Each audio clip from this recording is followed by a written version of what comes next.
que fait-on ici ? Nous faisons des petits plattelages. Je suis pas très inspirée là pour te décrire. En fait, nous avons toutes des espèces de marches de piano colorées qui font de la musique. Et quand tu marches, ça fait... Dounia dit n'importe quoi. Mais c'est comme d'habitude, j'ai envie de dire. Je pense que je vais demander à quelqu'un de plus sérieux qui s'appelle Clément. Clément, qu'est-ce que tu fais ? Je perce des trous. Tu perces des trous pour quoi faire ? Toujours des petits trous. Des trous de première. Agathe, tu veux pas un petit chat ? Tu veux pas un petit chat, Agathe ? Charlotte, elle a des chatons à donner.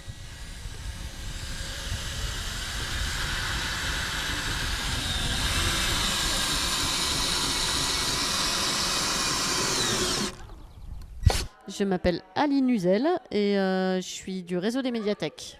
Et qu'est-ce que je fais là ? Je participe au projet de la gare de l'Utopie depuis plus d'un an maintenant. Ça fait même plus d'un an et demi, mais ça fait... Les filles des médiathèques, Nathalie et Pascal, sont arrivées en juin ici. Et il y avait déjà Béatrice, donc ça fait en gros un an qu'on sait qu'on va fonctionner avec carton plein et PMU pour la réflexion et le montage du projet. Voilà. Dans le lieu, c'est essentiellement... Alors, Nathalie, en fait, en plus d'être médiathécaire à Oliergue, elle est responsable du site de la gare de l'Utopie, donc ça fait les deux. Et Pascal, elle est coordinatrice du réseau des médiathèques. Et donc, en fait, elle a son bureau ici.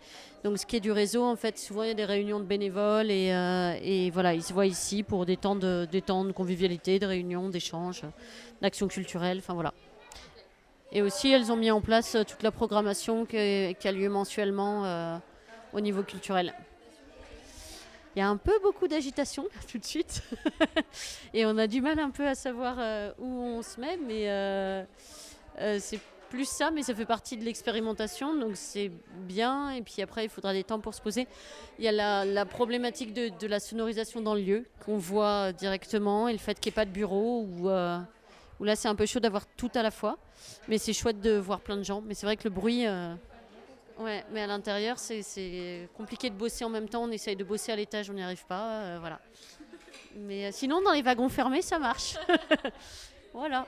Alors là, on est en train de fabriquer un hamac pour samedi, pour s'asseoir. Voilà. Et là, on perce des trous. C'est quoi la particularité de ce hamac ? C'est qu'on n'en a jamais fait.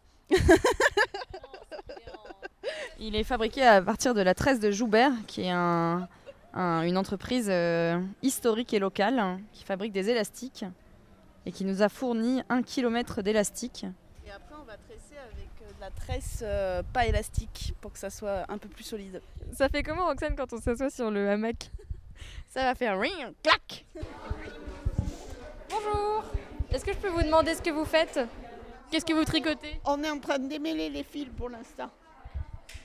On est en train de faire des ronds, des carrés, on a récupéré des tresses de chez Gauthier. Et du coup, on essaye de faire une petite installation artistique entre les arbres à partir de ça, en faisant appel aux tricoteuses de Vertot. Pour l'occasion, on a fait des aiguilles à tricoter sur mesure, parce que comme on a des tresses qui sont très grandes, ou plutôt très grosses, eh bien, on a sculpté dans des branches de noisetier des aiguilles et un crochet sur mesure pour les tricoteuses. Ça fait quelle taille, ça, à peu près ? Ça fait 50 cm, voire même les plus grandes, elles font 1 mètre de long. Donc pour des aiguilles, c'est pas mal. C'est un peu lourd, mais ça se manie. Il y a quoi comme couleur là de fil ? Là, on a été gâtés par Gauthier parce qu'on a des couleurs flashy, rouge, jaune fluo, orange fluo, blanc. Mais on a aussi du violet plus pâle, des tresses qui sont bicolores ou tricolores, donc on a un large choix. Trop bien ! Cool, merci. Bon alors Lucie, il paraît que c'est toi qui as le secret de comment on plie ces disques-là. Oui. Ces vinyles. Ils sont thermoformés, n'est-ce pas ? Ils sont détournés à la chaleur. Et tu fais des moules ? Comment ça marche pour que tu aies cette forme-là là ?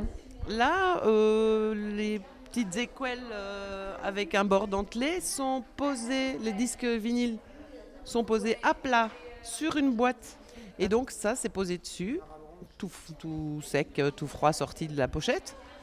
Et après, quelques minutes dans le four. Bloom, quand on voit que ça commence à s'écrouler comme ça, on sort le disque du four et vite on essaye de former un truc à peu près régulier parce qu'ils font un peu comme ils veulent. Avec tes mains. Avec les mains et des petits gants qui craignent pas la chaleur pour pas se brûler les doigts. Mais il y a des formes très différentes. La boutique éphémère ici en gare de l'Utopie, c'est expérimental comme tout le reste de cette semaine de préfiguration, comme ça a été appelé. Et nous, comme artisans créateurs, on a été invités à exposer ici, donc faire une petite boutique éphémère le temps de cette semaine de préfiguration. Et on est vraiment très enthousiaste de toute l'énergie qui tourne autour de ça. Et du coup, voilà, vogue la galère, on est parti. Enfin non, pas vogue la galère, vogue le train. Allez, vogue le train. Et nous, on est parti dans l'aventure et on fait tout.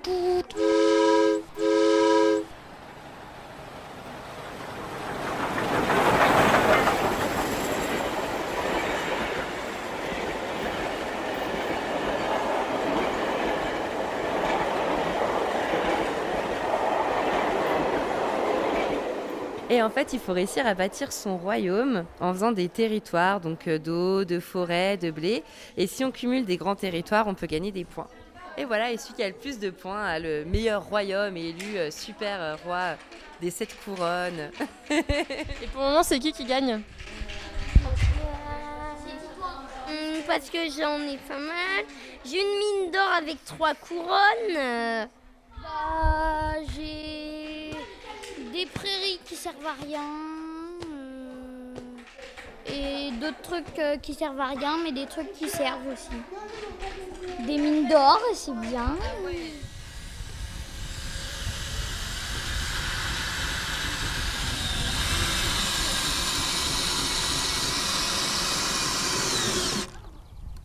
Alors on fait une fresque au sol, une fresque éphémère. Et du coup, c'est quoi le but de cette fresque au sol, peinture éphémère? Alors l'idée c'était de donner un peu d'ampleur à ce devant de la gare, mais on a la contrainte des camions qui en fait passent ici pour aller se garer. Du coup c'était trouver un moyen un peu visuel de l'épaissir. Voilà. Du coup ça va être avec de la peinture éphémère, peinture à la chaux ou à la craie, qui tient 15 jours ou 3 semaines. Et voir si ça fonctionne bien, pourquoi pas le pérenniser plus tard avec de la peinture permanente.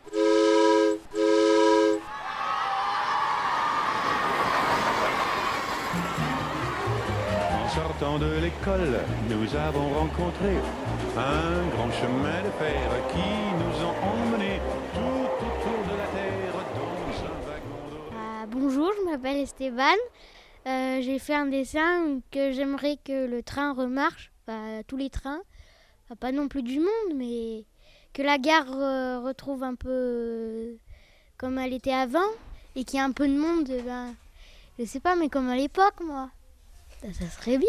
Moi, j'ai fait 2 trains en 2056, 2057, 2058. Mais c'est dans longtemps, 2056. Tu voudrais pas que la gare, elle fonctionne dès, je sais pas moi, 2020, 2021? C'est pas possible de faire tous les travaux en un an. Je m'appelle Simon, j'ai 10 ans. J'ai fait un dessin. Donc l'année, ce sera en 1 million 1. Je pense que ce sera déjà inscrit au patrimoine mondial de l'UNESCO. La gare, elle aura changé et ce qu'on a fait aujourd'hui, nos travaux qu'on va faire, c'est-à-dire le poulailler et la cabane, soient encore présents. Je m'appelle Amy. Moi aussi, je veux que le train remarche, mais en 2020, l'année prochaine. Moi, j'imagine plein de couleurs avec plein de personnes qui montent dans un train qui marche, avec des pattes, comme nous, et qui a des voitures volantes, peut-être. Et une gare de l'Utopie avec des grands volets, comme ça on peut la fermer quand le train il est fatigué. Parce qu'en fait, c'est des insectes... c'est comme des insectes, mais un peu bizarres. Tout le monde a envie que le train remarche. Moi, je m'appelle Sacha. J'ai fait plusieurs trains. J'ai fait... Le mieux, c'est celui tout en verre qui roule avec avec une huile spéciale. J'en ai fait un autre, c'est un train qui décolle avec de l'azote liquide.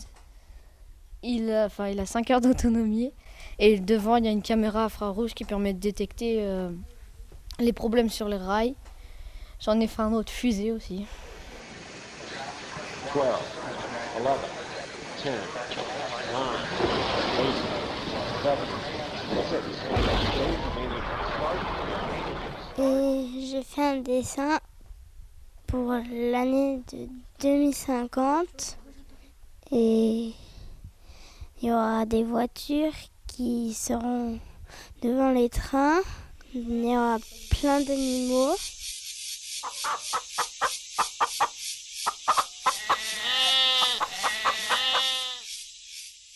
Moi, je m'appelle Camille. Alors, j'ai fait un train très long et c'est en 2039. Et le train, je pense, moi j'ai dessiné qu'il pourra voler. Donc peut-être qu'il partira dans la Lune. Voilà. Et aussi, j'ai mis la gare de l'Utopie aussi. Comment tu vois la gare du futur? Un train volant, un terrain de jeu. Que les trains reroulent et que je pourrais faire encore un voyage. Je m'appelle Cynthia, j'ai 11 ans. J'ai dessiné un train, mais il devait être dans un toboggan. Et j'aimerais aussi que le nom il change. Par exemple, on l'appelle le Gare de l'enfance. Parce qu'avant, il y avait des trains et c'est dans notre enfance. Donc quand on reviendra, on sera que... Voilà. Ici, j'ai mis une tablette tactile, j'ai mis les gens dessous, j'ai mis train dans un toboggan et les personnes peuvent aller là où ils veulent grâce à la plaquette tactile. Voilà, ils choisissent là où ils veulent aller et c'est tout. Alors, où est-ce qu'ils peuvent aller là? Est-ce que tu peux nous dire à Ambert, à Thiers, à Clermont-Ferrand, à Vichy, à Toulon et à Toulouse. Laura, j'ai 10 ans et demi. En 2050, il y aura des skates volants, des licornes, une voiture volante, un train invisible, un chat dans un biscuit qui vole et qui fait des chansons et qui fait miaou miaou miaou, et une licorne qui passe. Et les bâtiments seront sur des nuages. Plein d'entrain dans les prés, il y a toujours des vaches étonnées de voir encore passer ce petit train qui lâche des panaches de fumée. La garde-barrière agite son drapeau rouge pour dire bon voyage aux vieux mécaniciens. Mais dans les wagons, nul voyageur ne bouge, car ils prennent tous le car et le train ne sert à rien. Le petit train qui veut croire au miracle, l'air de rien s'en va en sifflotant. Et les veaux, admirant le spectacle, sont contents. Hélas, il y a des gens qui trouvent que c'est exagéré de donner tant d'argent pour qu'un petit train aille se promener. Alors ils lui ont dit, cette fois c'est bien fini, profites-en, c'est ta dernière sortie. Un petit train s'en va dans la campagne, un petit train s'en va de bon matin. On le voit filer vers la montagne, plein d'entrain. Il revoit les champs et les rivières et les bois qui sentent bon l'été. Il revoit toutes les humbles chaumières dans les forêts. Le train ralentit près de la garde-barrière et le mécanicien la salue de la main. Elle voit le feu rouge du wagon arrière qui s'éloigne doucement et se perd dans le lointain.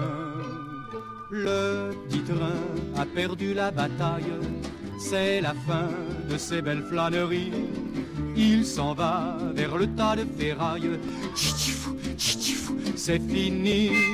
Mais plus tard, lassés des grands voyages, nous penserons souvent au petit train qui flânait parmi les verts bocages.